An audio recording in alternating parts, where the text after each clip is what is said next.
Well, it's that time again for another video, and I know I'm a couple of days late on this, but I decided to go ahead and get it done. This is my Survivor Series review video. But before I get on with my review of Survivor Series, I want to wish everybody a happy Thanksgiving and a safe Thanksgiving, and enjoy the bird on Thanksgiving, and be happy, be wonderful, and just have a good time with your friends and family. That's all I gotta say about that. Now on to my review of Survivor Series 2007. The first match up was the ECW title triple threat match.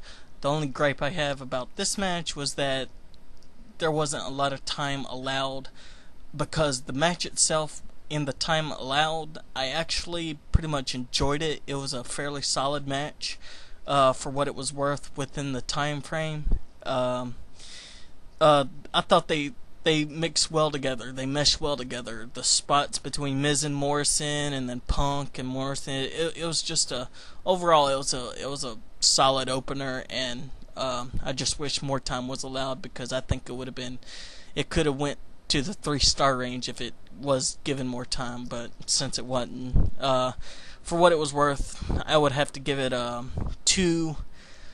I would say 2.25 star rating. I thought it was worth that at least. Okay, the next match was the 10 Diva Tag Team match, Team Mickey versus Team Beth Phoenix, or that's how I labeled it anyway. But the match-wise itself, it wasn't too bad actually. It wasn't that bad at all. It wasn't good, or great, or spectacular, but it wasn't bad at all. The ending sequence of Mickey's goodnight kiss, or kiss goodnight, whatever you want to call it, I enjoyed that. I marked out for that. Melina's botch entrance, that was entertaining as well. So from the match and the entertainment part of the match, the ending and the Melina, I was entertained during the match. It was an okay match, but those two things kind of raise it up a bit. So I would have to say I'd give it a 1.75 star rating for that. It wasn't bad, but it wasn't good or spectacular or anything like that, but it was enjoyable. The next match was the World Tag Team title match between Hardcore Holly and his partner Cody Rhodes against Caden Murdoch. I actually liked this match. It was a solid match between the two. It was just, overall, I enjoyed the match. Like the first match, it was kind of ended a little too short for my liking, but it wasn't a bad match at all. It was not a bad match at all. I would have to say I'd give it a 2-star rating, because it wasn't it was good for what it was worth, and more time, I think it could have been better. So yeah, I'll give it a even 2-star rating. Next match was the traditional elimination style tag team match, Team Triple H versus Team Umaga. Early in the night, when it was announced Matt Hardy couldn't wrestle due to injury, don't know if it's a kayfabe or not, but whatever. I had a feeling Team Triple H would win. But despite that, the match itself was a really good match. I think I enjoyed it throughout the entire thing. The spots in it, the ending spot with Triple H pedigree, Umaga and Jeff Hardy hooking the Swanton, just different things during the match. I enjoyed it. It was a solid match, and all guys put on a show. So yeah, I enjoyed it. As for my match rating, I would have to give it a even 3-star rating. The match was pretty good, 3-star rating, so pretty much I enjoyed it, 3 stars. The next was the Hornswoggle Khali. Well, I'm not even gonna rate it as a match. I'm not even gonna talk about it as a match, because it wasn't really a match. But I can understand why it was there for a piss break type thing, so to speak, between the tag match and the final 2 matches.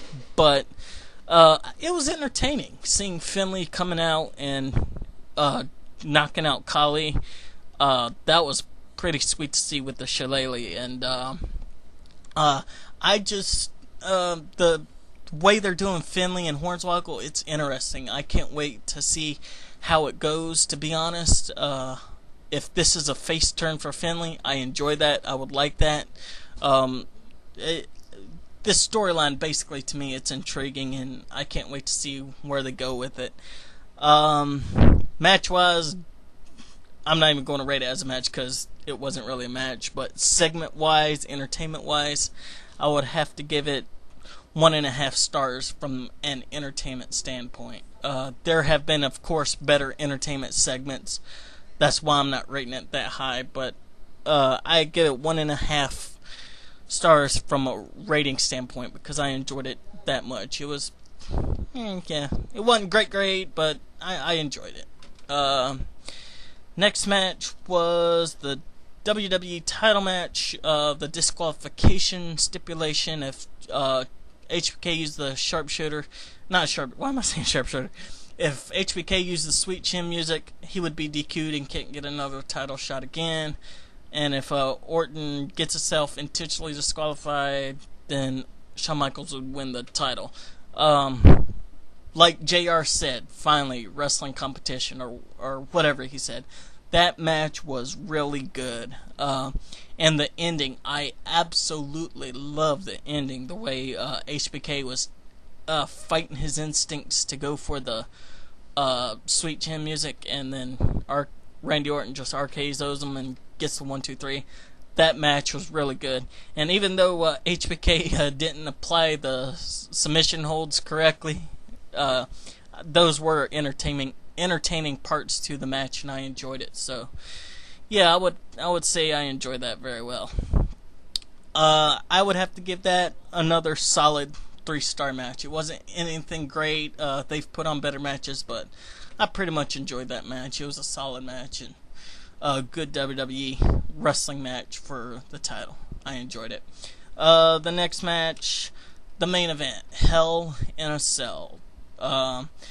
Taker Tista. This has been their 5th match this year, and I am not going to lie, the match between the two, not just the Hell in a Cell, but their 5 matches have not been bad at all. They have been good to great, and not one of them was below a 3-star rating in my opinion. But as far as the Hell in a Cell, I loved how they wrestled. They didn't use the Hell in a Cell like Hell in a Cells in the past, but I don't think that's what Undertaker and Batista was based on. I don't think brutality and blood and gore suited the ending of their feud, because their feud is pretty much based on competition, I think, and a mutual. I think they respect each other, but they just have a mutual disinterest in one another because they're too competitive or something like that. But I just don't see it as personal as, like, say, Undertaker Mankind when they went all out. So I think even though they didn't really use the cell that much, I think it played well with the storyline. I just think the Hell in a Cell was a good concept to end the feud, because while they didn't use the Hell in a Cell like the past wrestlers did, they utilized it well enough that fits their storyline. So for that, I give them kudos. Even with Edge returning and screwing the Undertaker, the screw job, I would say, of Survivor Series, it made sense because Edge has bad blood or beef with Taker and Batista, both of them. So I didn't mind the interference there, and the interference didn't really wane or didn't really decline my rating in it, because I thought the ending pretty much made sense, and I was actually hoping for Edge to do something like that, because it wouldn't have made sense if he didn't. I would love to see a triple threat match at Armageddon between the 3, to be honest, or in some type of match or something, but either way, overall, that was a pretty good match. I would have to give that a 4-star match, a 4-star rating. I know some people might say I'm overrating it, but I disagree. I enjoyed it. As for the overall pay-per-view, I would have to give it a nice 8 out of 10. Okay, that's it. Thank you. Bye.